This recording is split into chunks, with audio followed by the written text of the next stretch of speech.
Good morning সকলোকে। আজি ভিডিঅ'টো ৰাতিপুৱাৰ পৰা আৰম্ভ কৰিছোঁ আৰু আজি এটা মোৰ কাৰণে বিশেষ দিন। আজি মোৰ বাৰ্থডে আৰু আজি বাৰ্থডেৰ কাৰণে মই গৈ আছোঁ কামাখ্যা মন্দিৰলৈ। বলকচোন আজি আপোনালোকৰ বলক মোৰ লগত।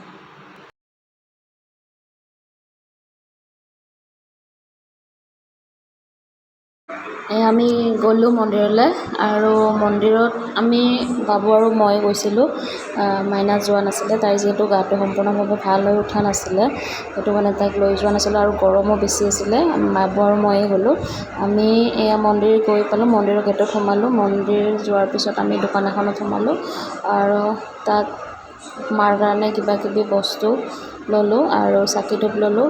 মায়ে দোকানত সোমোৱাৰ লগে লগে প্ৰথমতে আমাক হাত ধুব দিলে, তাৰপিছতহে দোকানত বস্তু হাতেৰে লাৰিব দিছে। মই কিন্তু বেয়া পোৱা নাই, ভালে পাইছোঁ। তাৰপিছত বস্তুখিনি লৈ আমি মন্দিৰৰ ভিতৰত সোমালোঁ। সোমোৱাৰ পিছত পাণ্ডাটোৱে কি কৈছে শুনকচোন। पांडा पूजारी दर्शन लगेगा कितना? শুনিলে নে? তাৰপিছত আমি পাণ্ডা নল'লোঁ তেখেতৰ পৰা। পাণ্ডা নলৈ আমি ভিতৰত আহিলোঁ। আহি আমাৰ যিজন পাণ্ডা আছিলে, এজন পাণ্ডাক আমি ধৰিলোঁ। ধৰি আমি ইয়াতে পূজা কৰিলোঁ আৰু গোটেইখিনি তেখেতে কৰোৱাই দিলে পূজা। তাৰপিছত আমি তাতে ধুনীয়াকৈ ভৰি হাত ধুলোঁ। ধুই পেলাই এই পাণ্ডাজনৰ পিছে পিছে আমি আহিলোঁ। আহি মাক দৰ্শন আমি ভিতৰত কৰা নাছিলোঁ, বাহিৰৰ পৰা আমি দৰ্শন কৰিছিলোঁ, যিহেতু আমি সোনকালে ঘূৰি আহিব লাগিব।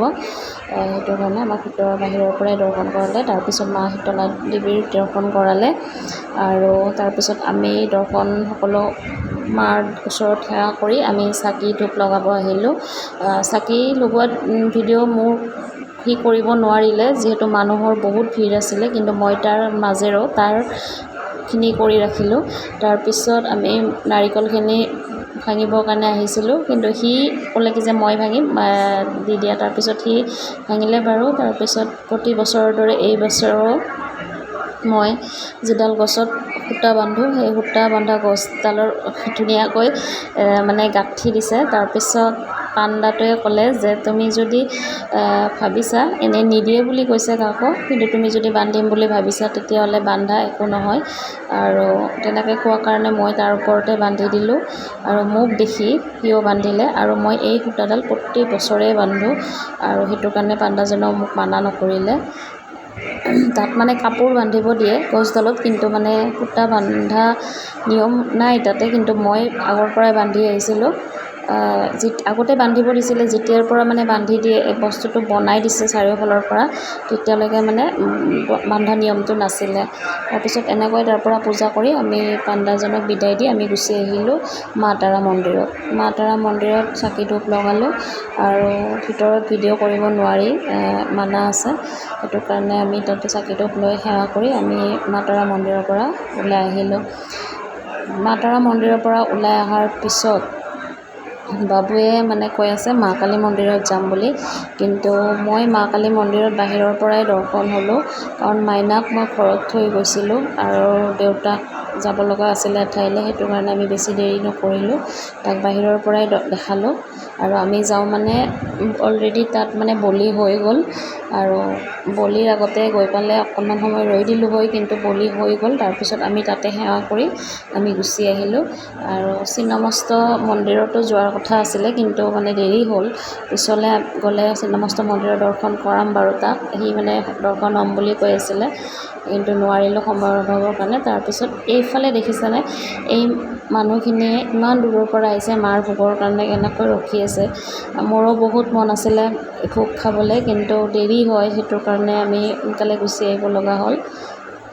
এতিয়া আমি দুখন দোকানৰ পৰা আমি মাৰ বস্তুখিনি লৈছিলোঁ, তাতে আমি চেণ্ডেলো থৈছিলোঁ। এতিয়া আমি তাত চেণ্ডেলখিনি পিন্ধি তাৰ পৰা ওলাই আহিলোঁ আৰু পানী এবটল কিনিলোঁ।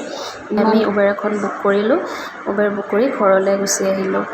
তাৰপিছত ঘৰত যেতিয়া আহোঁ, মাইনাই আৰু মোৰ ভাগিনজনীয়ে পায়স আৰু মাংস, ভাত, দাইল, ভেন্দি ভাজি, পাপৰ এনেকৈ বনাই থৈছে। আৰু ভাগিনজনী যে আহিছে মই গম পোৱা নাছিলোঁ, ঘৰত আহিহে গম পালোঁ। মাইনাই মাংস বনাইছিলে আৰু ভাল বনাইছে। কি কৈছে শুনকচোন তাই। নিজে বনাইছে তো টেষ্টি হ'বই আৰু টেষ্টি।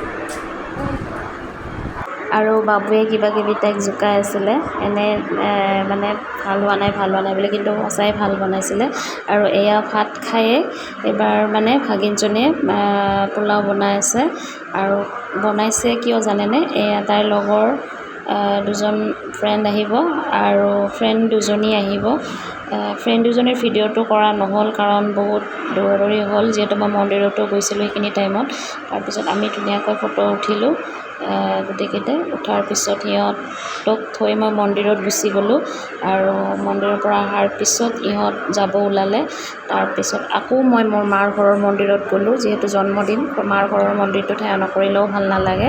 তাৰপিছত আমি এনেকৈ যোৱাৰ পিছত গোটেইখিনি বান্ধৱী যোৱাৰ পিছত আমি ৰাতি ঠিক 8:30মান বজাত ওচৰতে থকা ৰেষ্টুৰেণ্ট এখনলৈ গ'লোঁ।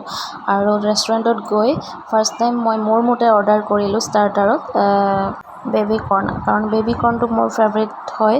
সেইটো কাৰণে ফাৰ্ষ্ট টাইম ষ্টাৰ্টাৰত মোৰে আছিলে। তাৰপিছত সিহঁতৰ নেক্সটখিনি সিহঁতৰ মতে আছিলে, সিহঁতে যি ভাল পায় তাকে দিব দিছিলোঁ। তাৰপিছত এনেকৈ আমি গোটেইবিলাকে লগ লাগি খালোঁ।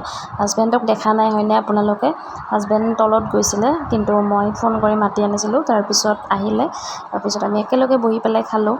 নেক্সট আৰু সিহঁতৰ মতে অৰ্ডাৰ আহিল আৰু আমি গোটেইকেইটাই খালোঁ।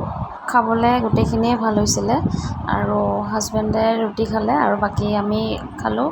আৰু বাকী এনেকৈ আমি গোটেইখিনিয়ে, আৰু আমাকহে ভিডিঅ' কৰা গৈছে যে বাকী মানুহখিনি ভিডিঅ' কৰা নহ'ল। আৰু বাকী তেনেকৈ আমি খাই দুখনমান ফটো উঠিলোঁ। ফটো উঠি আমি বাকী ঘৰলৈ তলত নামি আহিলোঁ।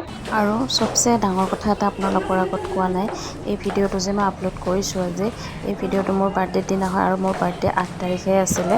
আৰু মই কিছুমান প্ৰব্লেমৰ কাৰণে দিব পৰা নাছিলোঁ, কামো ব্যস্ত আছিলোঁ, সেইটো কাৰণে দিব পৰা নাছিলোঁ। আজি আপোনালোকৰ আগত দি দিলোঁ।